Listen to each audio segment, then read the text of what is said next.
Welcome back to Outdoors with Larry Ray on ESPN 790 AM. Brought to you proudly by the Tennessee Wildlife and Resources Agency. Hey, good Saturday morning. Welcome back to Outdoors with Larry Ray on this first Saturday of the month, March 4th, which means that Gene Smith is in studio with the pun master himself. He's still looking for those Eskimos, that pun. I can't believe I lost that Eskimo. He lost the Eskimo. That's is still why up north. I'd rather reply on my memory. Yeah, well, that gets nervous too. But yes, it does. Then, of course, Dave Gabbert is with us in Florida. He's roughing it down there. It's a terrible life, but somebody's got to do it. And Dave is in Florida, and I told him we're going to have a lot of fun on today's show. Shelby has brought her trumpet. She's already played the Tiger Fight song, if you missed the first segment, as we get ready for the big game tomorrow at the FedEx Forum with the Tigers and some team from Texas. I can't remember its name. Yeah. But anyway, it's time to check in with our good friend David Best, get a little Mid-South fishing report, an update, and I was able to see David at the boat show, and David was kind enough to do some seminars for me, and I also learned that there's been a little transition out at Primary Tackle. We'll find out from that. Good morning, David. Good morning, y'all. Thanks for having me on the show. Well, you're a regular, David. Before you know it, I'll have to pay you, and I hadn't figured out that yet. So, but we'll work on that. Paid commercial. How about that? There you go. So you told me, and I got to see Roger and Jim out at the show. There's been a little change. Tell our listeners what's going on out at Primary Tackle now. Well, everybody knows. I mean, I've been out here at SY for about 3 or 4 years now. About 6 months ago, we actually sold the business to SY, or at least was in inventory, and just kind of combined it up because I'm running all of it anyway. Yes. So it just makes my life easier. It's just another piece. A lot of folks out here really have just really identified the tackle shop as being SY anyway. Yes. And so good folks have been taking good care of me for the last few years, so we're taking care of them. And it's been a good transition. I mean, it is really good for us because it's a better cash flow. Yeah. So we actually have more inventory here as far as tackles than we have had in a long, long time. Really? And got more coming on a daily basis. So over the next month or so, you really got to take a trip out here and come look because there's some really cool stuff in the shop. And come a long way since Bartlett. Oh, yeah. How long have you been in business? How long is Primary Tackle? When did you open? Primary Tackle itself has been in business since 2015. Okay. And then it was before that, though, it was since like 2010, 2011, 2012, it was Mid-South Bass Fishing. That's right. Which is what we originally started as, and it's kind of the infancy of the business and how we got it going. And it's just grown and grown over the years. So. And the move to Arlington was a home run, I think. I mean, you may. It really was. I mean, you're in an area that's almost a destination now, folks, because that building itself is how old? The building has been here since 1910 in this form, but the business has been here since 1893. Since 1893. Gene, 1893. You remember anybody back then that you ran around with? I was in the third grade then. You were in the third grade 2 years out there, It was the best 3 years of my life. But that's what it was. But it's an amazing facility just to go in and step inside. So your function now, there's more than Primary Tackle in that building. So tell our listeners, when they go into SYLs, what are they going to find? So here in SY Wilson, we have everything from homemade jams and jellies and frozen meals All right. to sunglasses and clothing, to Boker knives, to collegiate wear, to kayak. Amazing. Literally everything. I call it pretty much the most eclectic store in Shelby County because there's something in here for absolutely everybody. That's what draws people. We call it the general. Yeah, that's what draws people. And we call it the general store for the active life.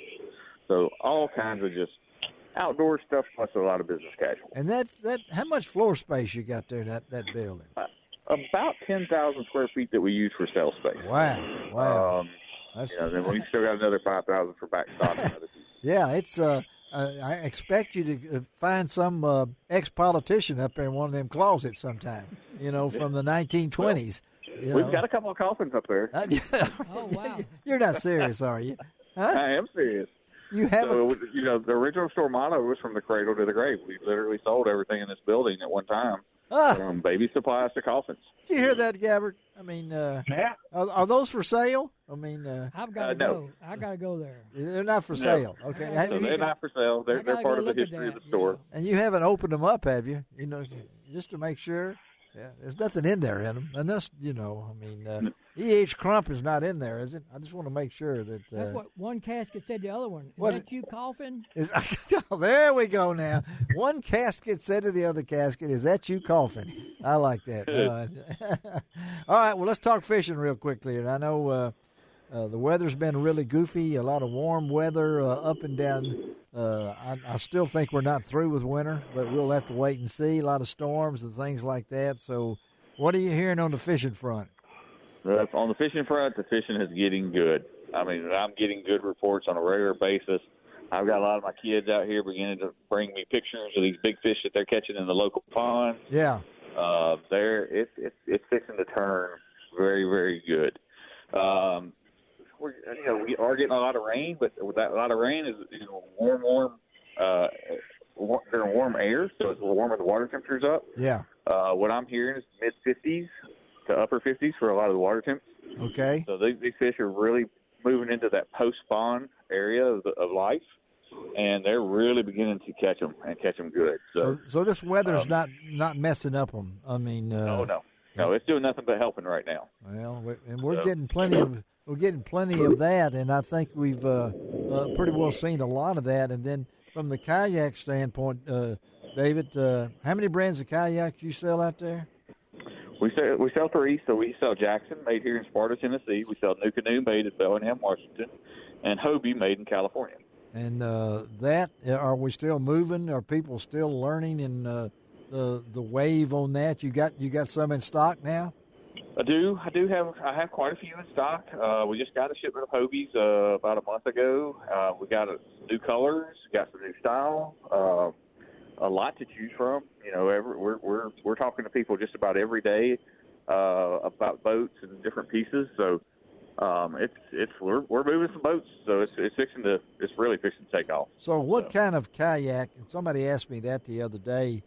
For somebody that has never bought a kayak, never fished out of a kayak, and they don't know one kayak from another, is there a basic to start with, or do you jump right in with one with all the bells and whistles?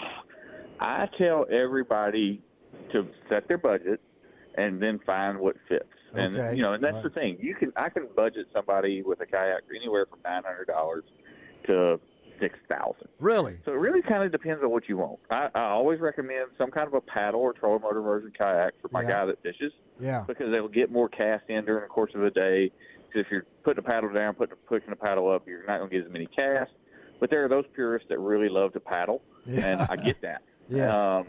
And I get that. It has its own benefits and that kind of thing as well.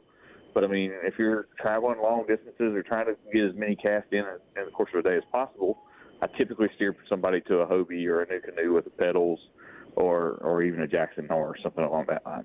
So anywhere from $900 to $6,000 depends on what your budget is. But as far as learning how to, there's no course you can take. You guys sometimes used to have some courses like that. I don't know if you have any more planned now that Herb Parsons is undergoing a lot of changes out there. Is that in the offering coming down springtime, maybe, or some more? We would like to, but again, with Herb Parsons being where it is right now, it's going to be kind of hard to do. Yeah. I've done those in the past with Amy at TWRA, and hopefully we can get those going again sometime in the future. But we're just not there right now. Okay. Well, again, we're talking to David Best, and Gene has already thrown in the coffin joke. You got another joke for David? Maybe make David's day here. The good thing about a test tube baby, what is he has a womb with a view. He has a womb with a view. Oh, Lordy. I didn't say that. Cool. But I was sending people to Glen Springs to kayak. Yeah. And I talked to the guy that managed it. He said, this is not a recreational lake. This is a fishing lake. So you have to have some kind of license. Yeah, Herb is the same way. The TWRA lakes, this is what a lot of people don't understand. The TWRA lakes are all considered fishing lakes. In all reality, if you're in a boat on one of those lakes, you are supposed to have a fishing license. Right. I didn't know that. I was sending people up there because it's a pretty place. Oh, yeah. I didn't know that either. So, but So you need to have a fishing license for sure. And if you got a fishing license, stick a pole in there. There you go. Well, you have to have one. It is a requirement you have a pole in the boat. In the boat with you. Okay, folks, you heard that here first. Don't go out there and get a ticket now that you don't have a pole or a fishing license. Dave, did you know that? Yeah. Mm-hmm.